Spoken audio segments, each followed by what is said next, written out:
Karena yang pasti siapapun dia menginginkan bisnisnya itu semakin bertumbuh, bertumbuh, dan bertumbuh. Kalau hanya cuma asal memiliki website, mending gak usah punya website aja gitu. Mending ya sosial media aja.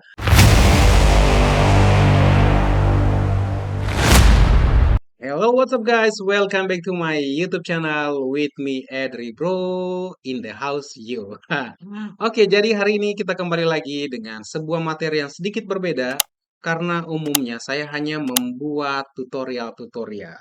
Nah, bagi kalian yang mengikuti konten saya baik di YouTube maupun di Instagram, di sana hampir 99% konten Edri Bro Media itu membahas tentang tutorial ya, hampir 99% tentang website, tentang bagaimana kelola sosial media, bagaimana membuat feed Instagram, dan lain-lain. Dan semuanya serba tutorial. Dan untuk kita ketahui bersama bahwa tidak dapat kita pungkiri lagi, untuk menjangkau pasar lebih luas, kita harus memanfaatkan yang namanya platform digital, atau kita memanfaatkan internet untuk itu. Nah, maka hari ini secara spesifik saya ingin share kepada kalian, yaitu alasan mengapa kita membutuhkan website atau why you need a website seperti itu. Karena kenapa? Di zaman sekarang ini beberapa bisnis itu masih belum menyadari bahwa rupanya orang lebih memilih untuk call to action dalam membeli dan lain-lain itu di landing page atau di website itu sendiri ya. Mereka lebih menyukai di sana karena kenapa ya? Karena bagi mereka, oh, bisnis ini serius. So, di video kali ini ada beberapa hal yang ingin saya share kepada kalian. Yang pertama udah pasti ya, alasan mengapa kita harus mempunyai website. Yang kedua adalah bagaimana memiliki website. Yang ketiga adalah website yang seperti apa. Apakah dengan memiliki website sudah cukup? Pertanyaan-pertanyaan tersebut akan saya jawab di video kali ini. So, jadi mari kita masuk di poin pertama yaitu adalah alasan mengapa kita harus atau perlu memiliki website. Alasan pertama adalah karena ini menambah kredibilitas bisnis kita ya. Jadi bisnis kita itu semakin kredibel ya, kita dilihat serius dengan bisnis kita seperti awal sudah saya sampaikan ya, kita dianggap serius. Kita bukan penjual atau pelayanan jasa bodong seperti itu. Kemudian merek kita itu menjadi unik karena kenapa? Dengan memiliki website kita itu memiliki unique name seperti itu ya. Yang mana itu tidak bisa kalian dapatkan apabila menggunakan sosial media. Dan juga memiliki website ini sama halnya kalian itu memiliki sebuah rumah ya, memiliki sebuah rumah di internet. Nah, rumah ini apabila rumah ya, maka rumah itu kalian bisa atur sesuka hati kalian. Kalian mau ngapain aja, mau taruh etalasenya di mana, posisinya seperti apa, stylenya mau bagaimana, itu terserah kalian. Karena kenapa? Kalian diberikan ya hak atau kebebasan untuk mengatur sendiri platform kalian, yaitu website. Beda dengan sosial media, kalian harus mengikuti ketentuan-ketentuan yang sudah diatur oleh sosial media atau mungkin pun YouTube seperti itu. Dan juga untuk pemasaran digitalnya itu sangat amat mudah banget gitu loh ya. Jadi kita tinggal share saja karena kenapa? Itu juga akan menghemat waktu kita dalam pemasaran digital ya, atau istilah orang bilang digital marketing. Menghemat waktu dalam memberikan informasi. Karena kenapa? Di website kita sudah atur sedemikian rupa, di sana untuk produk knowledge-nya, fotonya, bahkan juga videonya, kita bisa taruh di website. Dan kita bisa mengarahkan orang untuk melihat konten-konten yang kita ingin mereka lihat terlebih dahulu sebelum mereka mengambil sebuah aksi membeli ataupun mengontak kita. Seperti itu. Misalnya juga menghemat waktu ya, selain untuk pemasaran digital dan memberikan informasi, menghemat waktu juga misalnya website kita itu sudah terintegrasi dengan payment gateway ya. Jadi kita punya payment gateway. Nah, mungkin kita tidak harus buat lagi payment gateway kayak gitu karena di Indonesia sendiri sudah ada dua yang saya tahu, yaitu Mitrans dan juga Sendit. Itu udah bagus banget, dan bagi kalian yang menggunakan WordPress itu sudah bisa diintegrasikan dengan WordPress menggunakan apa? Menggunakan WooCommerce apabila kalian memiliki toko online atau transaksinya itu online. Dan di payment gateway-nya tersebut itu ada banyak sekali pilihan-pilihan yang bisa kalian pakai dan ini wow banget. Kalian nggak perlu lagi membangun sebuah payment gateway atau sebuah aplikasi untuk transaksi, tetapi sudah ada seperti itu. Yang selanjutnya adalah dalam hal support sistemnya. Nah, jadi dalam hal support sistemnya, secara digital ya, kita itu bisa membuat yang namanya chatbot ya. Jadi ada chatbot. Nah, di chatbotnya itu kita bisa membuat otomasi dengan keyword tertentu sehingga memberikan jawaban yang relevan. Berbeda dengan FAQ, chatbot ini dapat diatur seolah memiliki kecerdasan buatan sehingga itu akan mempermudah kita untuk menangani pelanggan ataupun calon pelanggan sebelum akhirnya kita sebagai seorang customer service ya dalam support system ini mulai berkomunikasi dengan mereka melalui live chat ya. Bahkan di WordPress pun ada beberapa plugin-nya yang bisa dipakai. Nah, itu hal pertama yaitu alasan mengapa kita harus atau mengapa kita perlu memiliki website. Nah, kemudian tentunya pasti akan muncul pertanyaan berikutnya lagi. Terus bagaimana caranya saya itu memiliki website kayak gitu. Nah, paling tidak ada dua cara bagaimana kalian memiliki website. Yang pertama adalah kalian ingin membuat sendiri. Yang kedua adalah kalian akan menggunakan jasa orang lain. Nah, yang pertama, misalnya kalian ingin membuat website sendiri, mungkin saya rekomendasikan ya, bisa tonton channel YouTube saya. Karena di channel YouTube saya ini, saya membahas itu tentang cara membuat website tanpa harus paham apa itu coding, karena saya menggunakan CMS WordPress. Nah, mungkin kalian bisa memulai dengan itu. Karena kenapa? Memulai sebuah website ya, atau membangun sebuah website, itu sebetulnya sangat mudah karena sudah banyak sekali dokumentasi-dokumentasinya baik dalam bahasa Indonesia maupun bahasa Inggris, baik itu video maupun tertulis.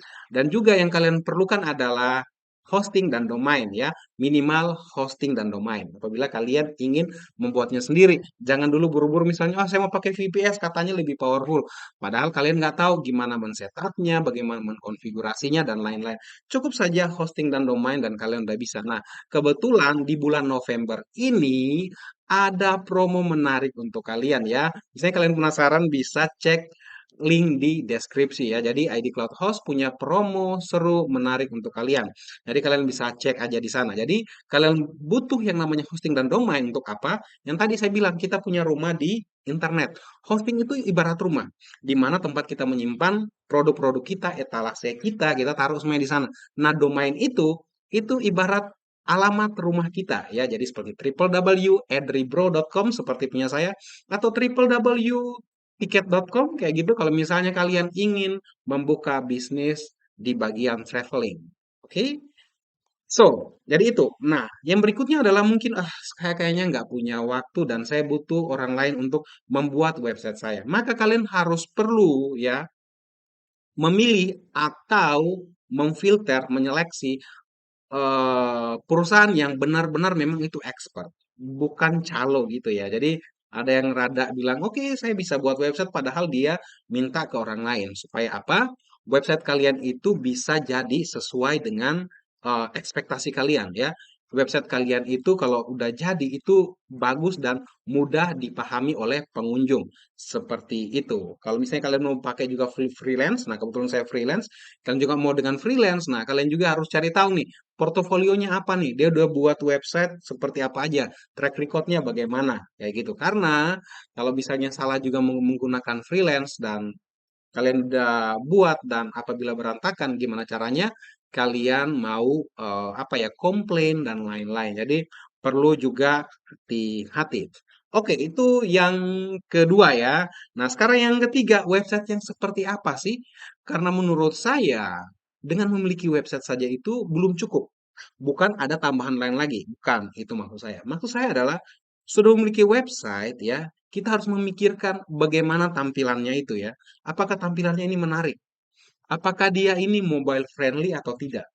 Nah, mobile friendly itu artinya bahwa website kalian itu dapat diakses baik melalui laptop, tablet, dan juga handphone. Jadi paling tidak ada 3 device atau perangkat yang mana itu bisa mengakses website kalian. Jadi website kalian itu kalau misalnya hanya cuma bisa dibuka di laptop ya sayang gitu.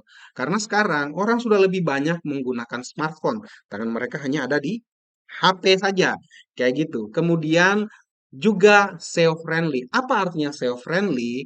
SEO atau searching engine optimasi ya. Jadi bagaimana struktur dari website kalian itu sudah diatur sedemikian rupa dan kemudian diindeks ya. Biasa diindeks saya biasa menggunakan Google Search Console. Siapapun pasti akan gunakan itu apabila mereka akan mengoptimasikan search engine ya.